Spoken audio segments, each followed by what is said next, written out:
ఇటువంటి కృష్ణయ్య గారు లాంటి వాళ్ళు కొన్ని వేల మంది బాధితులు ఈ చట్టం ద్వారా నాటి చట్టం ద్వారా ప్రత్యక్షంగా నష్టం కలిగింది అని తమరికి ఈ వేదిక ద్వారా తెలియజేస్తున్నాను అధ్యక్ష మనం చిన్నప్పుడు చదువుకున్నాం ఒక పిట్ట కథ మీకు చెప్పాల్సిన అవసరం ఉంది అధ్యక్ష రెండు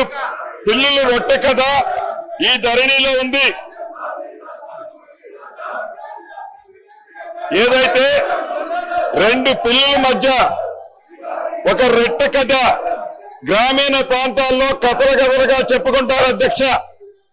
ఆ కథ ఏంటంటే ఒక రొట్టె ముక్క రెండు రొట్టె ముక్కలు ఉంటాయి అధ్యక్ష ఆ రొట్టె ముక్కలో ఒక పిల్లి ఆ సైజ్ ఎక్కువ ఉందని ఇంకొక పిల్లి ఈ సైజ్ ఎక్కువ ఉందని కోతి పంచాయతీ చేస్తుంది అధ్యక్ష చివరికి రెండు పిల్లుల్ని కాదని ఆ రెండు రొట్టె ముక్కలని ఆ కథలో కోతి తిన్నట్లే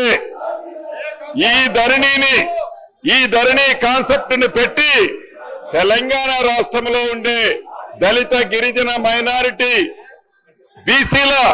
వేలాది ఎకరాల భూములని ఆనాటి పెద్దలు కోతి సామెతలాగానే తన్నుకుపోయారు అధ్యక్ష ఈ ధరణిని పెట్టి అదే రకంగా ఇటు రాష్ట్రంలో అటు దేశంలో 2014 ముందు కాంగ్రెస్ ప్రభుత్వం తీసుకొచ్చిన రెవెన్యూ చట్టాలు సంస్కరణలు